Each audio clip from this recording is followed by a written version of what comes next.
नमस्कार, मी संजय भोकरे. आपण पाहताय जनप्रवास लाईव्ह.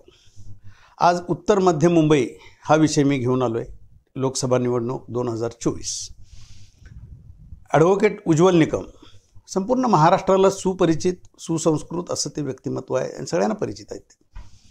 परंतु भारतीय जनता पक्षाने त्यांची उमेदवारी जाहीर केली. पूनम महाजन पत्ता कट करून टाकला. 2014 आणि 19 पूनम महाजन तिथं निवडून आल्या. त्याची परंपरा आहे. तिथं अभिनेते सुनील दत्त, त्यांची कन्या प्रिया दत्तचा पराभव पूनम महाजननं केलेलं हे सगळ्यांना माहिती आहे. तर असा तो मतदारसंघ आहे. परंतु त्या मतदारसंघात एकदम उज्ज्वल निकम कशी काय आली हे म्हणजे आश्चर्य वाटण्यासारखं आहे. कारण निवडणुकीचा काही अनुभव नाही. यापूर्वी त्यांनी कुठली निवडणूक लढवली नाही. कोर्टात लढणं वेगळं आणि लोकसभेच्या मैदानावर लढणं हे वेगळं आहे. उज्ज्वल निकमना हे जमणार का चर्चा असं काही नसतंय. परंतु त्यांना मतदारसंघाचा अभ्यास तर पाहिजे. निवडणूक लढण्याचा अभ्यास नसला तर मतदारसंघ कुठं आहे काय हे कळणार किती. अजून अवधी कमी आहे आता. आणि भारतीय जनता पक्षानं हा डाव खेळला. कुणाच्या जाती समीकरणं तर बघितली का त्यांनी त्या ठिकाणी. आज वर्षा गायकवाड यांचं आव्हान स्वीकारायचं आहे त्यांना.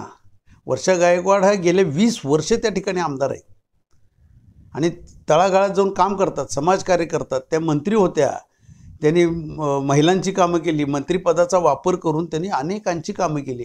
ते आधी जिथं निवडून येतात तिथं नसलं तरी बाजूलाच आहे ना हे आत्ताचा मतदारसंघ. आणि जिथं आता उबाटा म्हणजे उद्धव ठाकरेंचा पाठिंबा त्यांना आहे. आज तिथली जातीय समीकरणं बघितली. 20 लाख मतदार, 20 लाखापैकी तिथं 6 लाखाच्या आसपास मुस्लिम मतदारच आहे हो आज. आणि हा मतदान करणार का उज्ज्वल निकम ना. मुस्लिम समाज आत्ता नाराज आहे. नरेंद्र मोदींच्या आत्ता सभा बघितल्या तर त्यांनी मुस्लिम विरोधी भाषणं करायला चालू केलेला हा संदेश सगळीकडे गेलेला आहे. मग आज नसीम खानची थोडी नाराजी त्या ठिकाणी दिसली. ते नेते नाराज दिसले काँग्रेसमधले, तरीसुद्धा ते काँग्रेसशी प्रामाणिकच आहेत. मग ही सगळी आव्हानं आहेत. आणि त्यांनी सांगितलं मी काही काँग्रेस सोडत म्हणजे काँग्रेसला लगेच ते फारकत घेऊन सगळ्या मुस्लिमांना आव्हान करणार आहेत का की नाही तुम्ही आता उज्ज्वल निकमना मतदान करा, महायुतीला मतदान करा. असं होऊ शकत नाही. आणि मुस्लिम मतदार आता जागरूक झाला आहे. तो भारतीय जनता पक्षाच्या विरोधात मतदान करणार. मग तिथं गुजराती असतील, बनिया असतील, ती काहीतरी लाखभर मतं असतील. मराठी जी मतं आहेत ती उबाटा गट शिवसेनेच्या आव्हानाला तिकडंच प्रतिसाद देणार. महाविकास आघाडीकडेच जाणार ती मतं. मग तिथं आहेत कुठली दलित बौद्ध, ती 2 लाख मतं आहेत तिथं आज. ती पण आहेत. ख्रिश्चन 1 लाखाच्या आसपास असतील.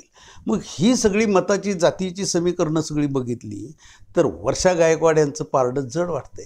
आणि ह्याचा अभ्यास उज्ज्वल निकमनी केला नसेल का, भारतीय जनता पक्षाने केला नसेल का. पूनम महाजन नाराज करून आपण उज्ज्वल निकमना आणतोय. मग त्यांची काही आत्तापर्यंतची मतं असतील, त्यांनी काही जोडलेली माणसं असतील, जे मतदार असतील, ते नक्की नाराज होणार. हा अँटी इन्कमन्सी हा प्रकार आहे. पूनम महाजन निवडून आल्या नसत्या वगैरे वगैरे आहे. परंतु त्यांना कितपत आपलंसं केलं आहे, त्यांची भूमिका काय हे अजून गुलदस्त्यातच आहे. त्या नाराजच असतील तर आणि परत वर्षा गायकवाड यांचं पारडं जडच होणार आहे. म्हणजे ह्या उत्तर मध्य मुंबईमध्ये उज्ज्वल निकम यांना तसं सोपं नाही आहे. वर्षा गायकवाड यांना हरवणं, त्यांना पराभूत करणं.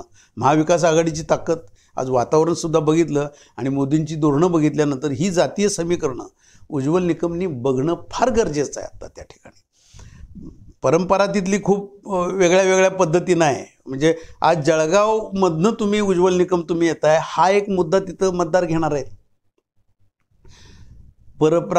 पर जिल्ह्यातनं आलेले आहेत, आपल्या महाराष्ट्रातले असले तरी हे प्रचार होणार आहे. लोकल हा फार. आणि सगळ्यात महत्त्वाचं आज काँग्रेस भांडवल कुठलं करणार आहे. ठीक आहे, तुम्ही कायदे पंडित, तुम्ही केसेस लढवल्या, पण तुम्हाला अपयश आलेले मुद्दे काढणार नाहीत का उज्ज्वल निकम साहेबांचे. तिथं बौद्ध आणि दलित समाज मधल्या खैरलांजी प्रकरणामध्ये नाराज होता. आरोपीला कठोर शिक्षा व्हायला पाहिजे होती. ॲट्रॉसिटी अंतर्गत तो गुन्हा दाखल करा म्हणून मागणी होती. त्यावेळेला सगळे न्यूजपेपर भरलेले होते आणि तशी कठोर शिक्षा व्हायला पाहिजे होती, ती झाली नव्हती. ही नाराजी अनेक नेत्यांनी त्यावेळेला व्यक्त केलेली होती. हे काँग्रेस भांडवल करणार. रमाबाई नगरमधला तो प्रकार, तिथंही आरोपीला कठोर शिक्षा झाली नाही, असे त्यांचे आरोप. हे सगळ्याला तोंड उज्ज्वल निकम कसं देणार. त्यांचं बोलणं चांगलं आहे, सुसंस्कृत आहे, चांगलं व्यक्तिमत्व आहे, हे मान्य आहे. पण भारतीय जनता पक्षानं नक्की काय गणित घातलेलं आहे? भारतीय जनता पक्षामध्ये अंतर्गत काही असंतोष आहेत आणि त्या पूनम महाजनमुळे ते परत आणि उफाळून आले. तर उज्ज्वल निकम ही जातीय समीकरणं आणि हे सगळं बघितल्यानंतर त्यांना वर्षा गायकवाड यांचं आव्हान हे जबरदस्त आहे. आत्ता उत्तर मध्य मुंबईत हे त्यांना परतवून लावायचं आहे. त्याच्यासाठी आता ते किती प्रयत्न करतात, त्यांच्या सभा कशा होतात आणि त्यातून ते विजयी झाले तर त्यांचं खरोखर कौतुकच आहे. आज इथंच थांबू, उद्या पुढच्या भागात.